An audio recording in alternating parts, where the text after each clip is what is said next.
checking on these horses.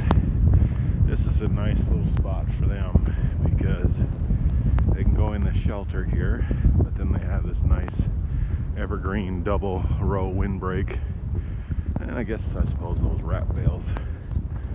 But I don't know, there might be one in the shelter.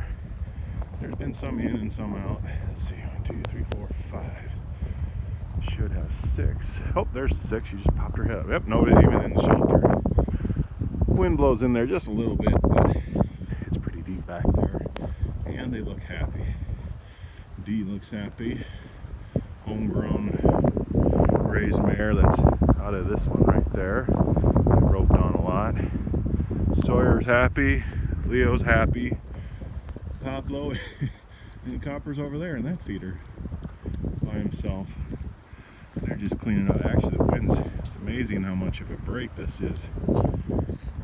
But I'm sure they'll go in the shelter tonight. Nobody's shivering. Nobody looks miserable. Everybody's eating, eating hay, which is the best way to create warmth. Other than go inside the house with me, which that's not a bad idea, but that'd be a little messy. But that's the best way to get warmth for these horses is good hay, lots of hay. I mainly feed grass hay. Sawyer says, move over. But Copper's tough. He doesn't care. Actually, everybody else was out there not long ago.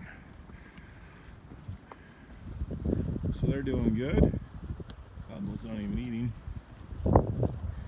See, this is a round bale that I covered up just so I didn't have to move a bunch of snow to feed it. And for when my training horses get here, beginning of next month, and that's how much. But yeah, you can tell